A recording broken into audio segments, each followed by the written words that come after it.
नमस्कार दोस्तों, मैं आप सबका भाई गोरखपुरिया जवान। दोस्तों, सुल्तानपुर में 28 अगस्त को एक ज्वेलरी की दुकान में डकैती होती है, जिसमें लगभग 5 से 6 डकैत दिन दहाड़े बंदूक की नोक पर उस दुकान में जो भी ज्वेलर्स होते हैं और जो भी कैश होता है उन्हें लूट कर फरार हो जाते हैं।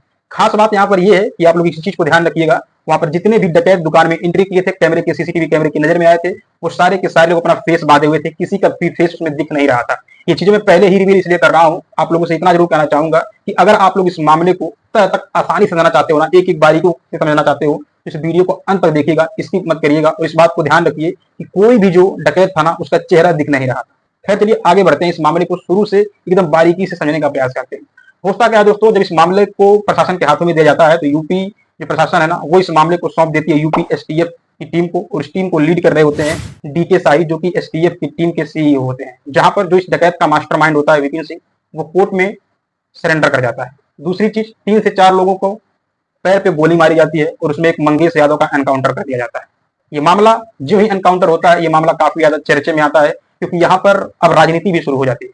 जो भी विपक्ष है, अखिलेश यादव या फिर अन्य पार्टी के लोग, वो सारे के सारे लोग इस मामले को जातिगत रूप देने का प्रयास करते हैं। लोग ये बातें करते हैं कि कहीं ना कहीं यूपी सरकार की पुरानी आदत है, यूपी सरकार जो योगी आदित्यनाथ जो मुख्यमंत्री हैं, उनको यादवों से, मुसलमानों से बहुत पुरानी पता नहीं क्या ऐसी जलन है, हमेशा उनका ये रंग देखने को मिलता है, और यहाँ पर भी यादव जाति देख करके ही उसका एनकाउंटर किया गया है। यहाँ पर बहुत सारे सवाल पक्ष विपक्ष उठा रहे हैं, लेकिन यहाँ पर बहुत सारे लोग ये भी कह रहे हैं कि जो प्रशासन जो विपक्ष लोग हैं, अखिलेश यादव हुए या फिर जो भी लोग इस बारे में यादव का बात लेकर के जातिगत मामला दे रहे हैं, ये लोग मतलब एक गंदी राजनीति कर रहे हैं। बट यहाँ पर मैं आप लोग को क्लियर कर देना चाहूंगा कि सरकार से या फिर किसी से कोई जब कार्रवाई होती है ना, वहां पर सवाल होना, जवाब होना, ये जरूरी है। सवाल जवाब करने का मतलब ये नहीं होता कि वो आरोपी का साथ दे रहा हो, या फिर हम हो, आप हो, या फिर कोई भी हो, क्योंकि कई बार ऐसा देखने को मिला दोस्तों, ये एनकाउंटर फर्जी भी साबित हुए हैं। इसी वजह से सवाल जवाब करना, और विपक्ष होता किस लिए है, ये चीजें होनी भी चाहिए। इसका मतलब ये नहीं होता, मैं फिर से कहता हूं, कि वो लोग आरोपी का साथ दे रहे हैं, और जो भी चीजें आरोप लग रहा है, यही आरोप सेम मंगेश यादव का परिवार लगाता है। लेकिन दोस्तों, यहाँ पर आप लोग समझ सकते हो, जब सारे के सारे डकैत अपना फेस बांधे हुए थे, किसी का फेस नहीं दिख रहा था, तो कैसे क्लियर हुआ कि उस डकैती में मंगेश यादव था। जी हाँ, तो आप गौर करिएगा कि कैसे ये चीजें क्लियर होती हैं कि उस डकैती के मामले में मंगेश यादव था। अगर हम लोग उसके परिवार की माने, उसकी बहन की माने, जिसका वो एडमिशन करवाने गया था उसी दिन जिस दिन की ये घटना है, उसकी बहन के कहने का मतलब है कि उसका भाई तो उस दिन उस घटना में था ही नहीं, क्योंकि वो गया था अपनी बहन का एडमिशन करवाने। और सेम यही बात उसके गांव वाले और उसका परिवार भी बोल रहा कि उस दिन उस मामले में तो वो था ही नहीं, क्योंकि वो एडमिशन करवाने गया था। बट किस वजह से ये चीज डिसाइड किया गया कि वो उस डकैती में था या नहीं। बट आगे बढ़ते हैं। होता क्या है कि एक दिन अचानक से 2 बजे रात को प्रशासन यानी कि एसडीएफ की टीम आती है और उसको 2 बजे रात को उठाकर लेकर चली जाती है। यहाँ भी सुनने को आता है कि परिवार वाले कहते हैं कि घर में जांच करते हैं, लोग छानबीन करते हैं, लेकिन उनको कुछ भी नहीं मिलता है, और वो लोग ये बोल करके ले जाते हैं कि बस पूछताछ करना है और फिर हम लोग उसको वापस पहुंचा देंगे, कोई दिक्कत नहीं है। लेकिन अगले दिन सुबह को ये न्यूज आती है कि मंगेश यादव का एनकाउंटर हुआ। लेकिन एनकाउंटर में जो कहानी प्रशासन के द्वारा बनाई गई है, एसटीएफ की टीम के द्वारा जो बनाई गई है, उनके कहने का मतलब ये है, जब छानबीन उसके घर पर हुआ, उसके हाथ मतलब पास बहुत सारे मतलब हथियार मिले, बाइक मिली, और जो भी बहुत सारी चीजें मिली। बट यहाँ पर एक चीज समझने वाली बात है कि अगर उसके घर में सारी चीजें बरामद हुई थी, हथियार बरामद हुआ, पिस्टल बरामद हुआ, गाड़ी बरामद, जो भी बरामद हुई, तो वो चीज उसी वक्त प्रशासन के गिरफ्त में आ जाएगा ना। जब वो सारे पिस्टल जो भी उसके पास मिले उस घर में, वो सारी चीजें प्रशासन के गिरफ्त में आ गई, फिर मंगेश यादव कौन सा पिस्टल लेके भाग रहा था भाई, जिससे वो फायरिंग किया, भागने का प्रयास किया, जिसकी वजह से जवाबी कार्रवाई में एनकाउंटर करना पड़ा। चलिए अब थोड़ा सा और बात करते हैं, इसके परिवार की बात मानते हैं। इसका परिवार कहता है कि भाई कुछ भी नहीं मिला था जब वहां पर ये लोग छानबीन की, तो उसके घर पे। अब यहाँ पर भी यही सवाल उठता है कि छानबीन करने पर भी उसके घर पे कुछ नहीं मिला था, तो मंगेश यादव के हाथ में पिस्टल कहां से आ गया, वो गाड़ी कहां से आ गई, किस पिस्टल से वो एसटीएफ की टीम पर फायरिंग कर रहा था और मतलब उनको मार मतलब भागने का प्रयास किया, नहीं ना। मतलब पिस्टल आया कहां से? अगर कुछ मिला भी था तो प्रशासन के पास जो जो भी बरामद हुआ था वो तो प्रशासन के हाथ में चला जाएगा, फिर वो कहां से पा जाएगा? और अगर नहीं मिला था तब भी यही सवाल उठता है कि उसके पास पिस्टल आया था। दूसरी चीज, ये भी मामला आता है कि उसके साथ कोई एक और था, उस समय इसको तो गोली लगी, बस वो भाग निकला। बट ये चीज कैसे कि इसको तो गोली लग गई, वो कैसे भाग गया? और वो जो भागा वो है कौन, वो है कहाँ, कुछ पता है उसका? नहीं। दूसरी चीज, 4 लोगों के पैरों पर गोली मार करके दिखा दिया गया है कि इन लोगों को भी गोली लगी थी, लेकिन इसको मतलब जब जवाई कार्रवाई हुई, इसको गोली लगी, जिसकी वजह से इसका मौत हो गई। चलिए बता दें कि जो मंगेश यादव है, उसके चाचा का कहने का मतलब है कि उसको गोली यहां पर लगी हुई, यहां और यहां। आप लोग सोचो कि अगर एनकाउंटर तो दौड़ा के मारा जाएगा, सटीक कनपट्टी पर गोली कैसे लगेगी? पॉसिबल है क्या ये चीज? नहीं ना। इतना ही नहीं, जिस बारे में पूरी सोशल मीडिया और सारे लोग बात कर रहे हैं, हम उसी बारे में बात करेंगे, लेकिन बहुत ही गहराई से करेंगे। वही सीईओ डीके साई के चप्पल जूतों के बारे में। ये जो आप लोग के सामने फोटो दिखाई दे रहा है ना, इसमें आप लोग देख सकते हो ये लोग विदाउट ड्रेस में हैं और चप्पल पहने हुए हैं साहब। ये साहब जो है ये चप्पल पहने हुए हैं। इनके बारे में भी बात करते हैं। इनकी पत्नी बीजेपी पार्टी से जुड़ी हुई है, एक तरह से कहा जाए तो बीजेपी परिवार के सदस्य हैं। ठीक, और दूसरी चीज ये आप लोग देख सकते हो, इनके चप्पल में कहीं पे भी मट्टी धूल कंकड़ कुछ लगा हुआ है नहीं।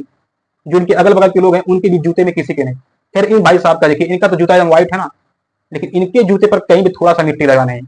इतना ही नहीं, इनके पैंट टी शर्ट्स पे आप लोग का ध्यान दीजिए, ऐसा लगता है जैसे कि शोरूम से भी जस्ट खरीदे हों और मस्त झाड़ के निकले हों और बढ़िया मुस्कुरा के फोटो खिंचा रहे हों। आप लोग सोचो अगर ये दौड़ा के एनकाउंटर किए होते तो चलो चप्पल में नहीं लगा तो चलो ठीक है, हो सकता है चप्पल निकाल दिए हो भाई, है ना, बाद में पहन लिए हो फोटो खिंचाते समय, दौड़ते समय चप्पल निकाल दिए हो। बट जो पैंट जो जीन्स है टी शर्ट्स है उनके धूल वगैरह उड़ के आए तो होगा। आप लोग थोड़ा कभी दौड़ के देखिए कच्ची मिट्टी पर धूल वगैरह पड़ते हैं, पैंट पर पड़ता है, शर्ट पर पड़ता है और बाल वगैरह बिखर जाते हैं और गर्मी की वजह से पूरे चेहरे पे दिखता है वो चीज। मतलब एक बॉडी का जो लुक होता है ना पूरी तरह से चेंज हो जाएगा। मतलब जो ये होता है ना आधे पैर के मतलब घुटने तक लगभग धूल ही धूल आ जाएगा आपके पैंट पर, बाल वगैरह बिखर जाएंगे। और ये सारी की सारी चीजें इन लोगों के किसी के भी पैंट पर किसी के भी यहाँ नहीं दिख रहा है, ना बाल पर असर है, ना पैंट पर असर, टी शर्ट पर असर है, ना उनके जूतों पर या ना चप्पलों पर कोई धूल मिट्टी लगी हुई है। इतना ही नहीं, जो एनकाउंटर किए हैं लोग इनके पास तो कोई पिस्टल भी नहीं दिख रहा है। होता है ना खोज के कम से कम विदाउट लेकिन खोज दिखता है, बट किसी के पास दिख नहीं रहा। और रही बात यहाँ पर एक चीज ये जो यादव वाली बात आ रही है कि यादव जाति देख करके एनकाउंटर किया गया। चलिए इस मामले को थोड़ा गहराई से समझते हैं। दोस्तों आज से ठीक कुछ दिनों पहले ताजा मामला है लखनऊ का, जहां पर बारिश हुई थी, वहां पर बहुत सारे बच्चे मतलब हुड़दंगई कर रहे थे। वहां पर एक महिला के साथ बाइक पर एक महिला और एक लड़का थे जिससे मतलब बदतमीजी की गई थी। उस मामले में लगभग 15 से 16 लोगों के ऊपर कार्रवाई की गई थी। लेकिन संसद में जब मुख्यमंत्री योगी आदित्यनाथ जाते हैं तो वो नाम किनका लेते हैं, एक यादव का एक मुस्लिम का। पहला अपराधी है पवन यादव, दूसरा अपराधी मोहम्मद। और इतना ही नहीं, अब इसके आगे ये जो बोले हैं ना उसको आप लोग गहराई से समझिएगा।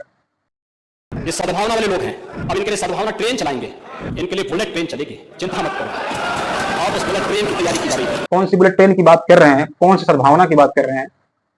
इनकी इन बातों से इनके ये क्या चीज दिखाना चाह रहे हैं, इनकी इस बात से क्या स्पष्ट हो रहा है? मतलब इनको यही पर साबित हो जाता है कि इनको भाई कुछ तो बात है यादवों और मुस्लिमों से, इनकी बातों से यहीं पर लग जाता है। चलिए मान लेते हैं कि आपने नाम लिया यादव का और मुस्लिम का, कोई दिक्कत नहीं।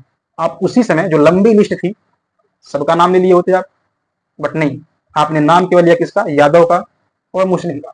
इतना ही नहीं, जब ये मामला थोड़ा सा और आगे बढ़ता है दोस्तों, उसके बाद जो पवन यादव की ये बात की है ना उस मामले में था, उस लड़का जब बाद में इस मामले से छुटकारा पाके जब आता है मीडिया में बात करता है, इसका वो भी शायद बयान सोशल मीडिया पर है, वो बोलता है कि मैं तो वहां पर था ही नहीं, ना मैं उस वीडियो में कहीं दिखा हूं, बट मैं वहां चाय पीने गया था जिसकी वजह से मेरा नाम उसमें आ गया था।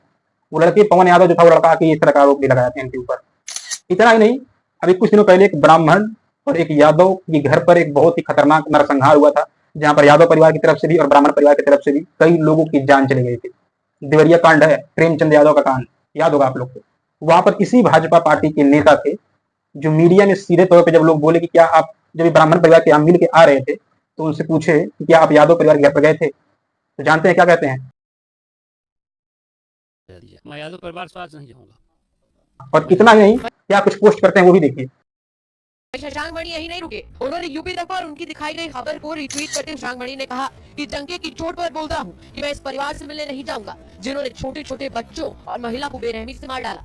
दुबे परिवार की कानूनी लड़ाई में देवरिया से लेकर दिल्ली तक जैसी लड़ाई लड़नी है, मैं लड़ने के लिए। अब यहाँ पर आप लोग सोचिए कि एक नेता हो, एक गांव का मुखिया हो, या फिर देश का प्रधानमंत्री हो, या फिर जिले का, या फिर राज्य का, या फिर मुख्यमंत्री, कोई भी हो, वो सबके लिए होता है। जो उसको वोट दिए केवल उनके लिए नहीं होता है, वो जीतने के बाद वो सबका हो जाता है। उसका मतलब यही है कि जब वहां पे कांड हुआ है तो वो यादव परिवार के पास भी जाए, ब्राह्मण परिवार के भी पास जाए, बट नहीं, उन्होंने साफ तौर पर इनकार कर दिया कि नहीं, हम जाएंगे ही नहीं, क्यों जाए हैं। ये है मानसिकता हमारे यूपी सरकार में, खासकर योगी जी के जो परिवार के जो भाजपा के नेता लोग हैं और खासकर योगी जी की मानसिकता। और इतना ही नहीं, ये तो इतना तक ट्रोल करके कहते हैं कि जिसकी गाड़ी पर सपा का झंडा वो समझो कि सबसे बड़ा गुंडा। मतलब जो भी लोग समाजवादी पार्टी को समर्थन करते हैं, यहाँ से आप लोग समझो कि समाजवादी पार्टी को समर्थन करने वाले लोग यादव और मुस्लिम ही हैं, मतलब वो लोग सबसे बड़े गुंडे हैं। बट अगर भाजपा के छोटे से लेके बड़े नेता का रिकॉर्ड चेक कर लिया जाए तो 90% कम से कम नेता लोग जो है ना, उनका रिकॉर्ड की जो है ना हिस्ट्री, वो क्रिमिनल ही निकलेगा, खासकर मुख्यमंत्री जी का खुद। खैर ये तो रही बात की बात। इतना ही नहीं, इसी मामले पर कोई भाजपा के ही नेता बोले कि भाई ये तो समाजवादी पार्टी के डीएनए में ही यही है, मतलब समझ रहे हो, समाजवादी पार्टी के जो लोग हैं उनकी डीएनए में ही यही चीजें हैं। जब भी कोई मामला होता है समाजवादी पार्टी का नाम लेकर के वहां पर यादव और मुस्लिमों को टारगेट किया जाता है। चलिए, आपको समाजवादी पार्टी आपकी एक विपक्षी पार्टी है, आप उसको टारगेट करते हो, बस इस गंदी राजनीति में यादव और मुस्लिम जो पीछे जाते हैं, जिनको आप ट्रोल करते हो, टारगेट बनाते हो, उनके साथ इस तरह हरकतें करते हो, ये कितना सही है? क्या यादव जाति के लोग भाजपा को समर्थन नहीं करते, वोट नहीं करते? क्या मुस्लिम भाजपा को वोट नहीं करता? बाकी इतना ही नहीं, खैर यहाँ पर सबसे बड़ी चीज दोस्तों यहाँ पर ये है कि जो मंगेश यादव है, इसके ऊपर ऐसा नहीं है कि इसका रिकॉर्ड अच्छा है, पता नहीं, इस बात में पुष्टि नहीं करता। इसका एक अपराध सामने आया जो कि इसके ऊपर 7 मुकदमे हैं और कोई रेप, कोई मर्डर का मुकदमा नहीं है, बस यही चोरी डकैती, यही चीजें हैं, छोटी मोटी चोरी वगैरह की। बाकी इस मामले का जो मास्टर माइंड था ना विपिन सिंह, इसके ऊपर तो भाई 34 धारा, 34 मुकदमे चल रहे हैं। वो बंदा, उसको कौन समर्थन करके, कैसे वो समर्थन मतलब सरेंडर कर जाता है, और इस 7 धारा वाले, 7 मुकदमा वाले पर कैसे सीधे एनकाउंटर की जाती है, वो भी उसको जान ले ली जाती है, वो भी कनपट्टी पर गोली मारी जाती है। समझ सकते हो आप लोग? 34 मुकदमा वाला मतलब सरेंडर कर जाता है, 7 मुकदमा वाला जहां की कोई गारंटी भी नहीं है कि वो उस मामले में था भी या नहीं, क्योंकि वहां के सारे आरोपी मतलब फेस बांधे हुए थे, बट फिर भी हो जाता है उसका। खैर, थोड़ा सा और अगर हम लोग आगे बढ़े दोस्तों, तो यहाँ पर सबसे बड़ी चीज जो है ना, ये चीजें समझना जरूरी है कि चलिए अगर मंगेश यादव आरोपी था भी, तो प्रशासन जो है ना, न्यायालय देश में है कि नहीं है? न्यायालय है, जज है, कोर्ट है, ये किस लिए है? अगर एनकाउंटर करना ही सारी सोल्यूशन है, तो फिर जज कोर्ट जो है ना, इन सबको घर बैठा दो, बंद कर दो। पुलिस को अधिकार कौन देता है इस तरह की हरकतें करने के लिए? क्या वो रेपिस्ट थे? क्या वो मर्डर थे? क्या वो कोई बहुत बड़े गैंगस्टर? मीडिया और सोशल मीडिया इन्फ्लुएंसर्स अब यूपी सरकार से सवाल भी नहीं कह सकती। रीजन, जो 8 लाख पर मंथ का जो स्कीम जो लॉन्च किया गया, किस चीज के लिए? मेरी प्रशंसा करिए, मेरी योजनाओं का प्रशंसा करिए। और आप लोग सोचिए, जो इस योजना का लाभ उठाना चाहेगा, जब उसको प्रशंसा करने के लिए पैसा मिल रहा है, तो वो सवाल ही क्यों करेगा? वो जवाब ही क्यों, सवाल जवाब क्यों करेगा? क्योंकि यहां पर कोई सवाल पूछा कि अगर आप लोग एनकाउंटर किए हो तो आपके जूतों पर, चप्पलों पर भाई कोई एक धूल का छींटा तक नहीं आया है? लोग इस चीज का सवाल कर रहे हैं। आप लोग के पैंट हल्का से भी गंदे नहीं हुए, आप लोग के पैंट में थोड़ा भी धूल तक नहीं पड़ा हुआ है। आप लोग एकदम मुस्कुरा के ऐसे फोटो खिंचाया, जैसा लग रहा कि अभी शोरूम से कपड़े लेकर के आए, जैसा लगता है हेलीकॉप्टर से आप ऊपर शूट किए हो और नीचे उतर के फोटो शूट करवा लिए। यहाँ पर ये सवाल दोस्तों उठता है ना कि क्या साबुत है कि उस मामले में मंगेश यादव था, जबकि सारे आरोपी जो भी लोग डकैती किए थे, सीसीटीवी कैमरे में ऑलरेडी सब कुछ दिख रहा है कि वो लोग, सबका चेहरा बधा हुआ था, रुमाल से, गमछे से, सबका बधा हुआ था। तो कैसे कोई कह सकता है कि मंगेश यादव था? और अगर था भी तो उसको अपना आरोप साबित करना, अपने आप को निर्दोष साबित करने का मौका क्यों नहीं दिया गया? क्या गारंटी है कि वो आरोपी था ही? और अगर ये एनकाउंटर फर्जी साबित होता है, तो क्या जिन लोगों ने एनकाउंटर किया हुआ है वो उस परिवार के इकलौता औलाद जिसको इन लोगों ने गोली मार के उसको खत्म कर दिया, उसको ये लोग लाकर वापस दे पाएंगे? और अगर सब कुछ करने का अधिकार पुलिस के ही हाथ में है, तो जज और कोर्ट किस लिए है?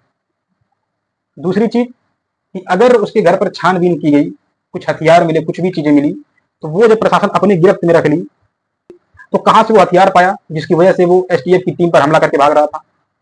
और अगर उसके घर पे जैसा परिवार कह रहा है कि कुछ भी नहीं मिला था, तभी यहाँ पर यह सवाल उठता है कि उसके पास गन कहां से आएगा जो वो गन से फायरिंग करके हमला करके वो भागेगा? और दूसरी चीज, सबसे बड़ी सवाल दोस्तों ये कि एसटीएफ की किसी भी टीम पर एक खरोच तक क्यों नहीं आया? ये सारे के सारे सवाल उठते हैं, और इन सारे के सारे सवालों का जवाब अगर यूपी सरकार के पास नहीं है, प्रशासन के पास नहीं है, एसटीएफ की टीम के पास नहीं है, तो जो भी आरोप लग रहा है, जिस तरह का मुख्यमंत्री जी हिंदू और यादव और मुस्लिमों को दिखाने का प्रयास करते हैं, तो ये कहीं ना कहीं लग रहा है जो यादव को टारगेट करना, मुसलमानों को टारगेट करने का जो आरोप, ये सत्य साबित होता है। बाकी आप लोग की क्या राय है? आप लोग किस नजर से देखते हो इस मामले को? आप जाए कमेंट बॉक्स में जरूर दीजिएगा। बाकी जो भी मामला है, इस मामले से जो भी अपडेट आगे आएगा, उस चीज को फिर से आप लोग के सामने लाने का प्रयास करेंगे। उसके लिए आपको करना क्या है, चैनल को सब्सक्राइब करके बेल आइकन को प्रेस करके रखना है। बाकी चलिए मिलते हैं किसी अगले वीडियो में।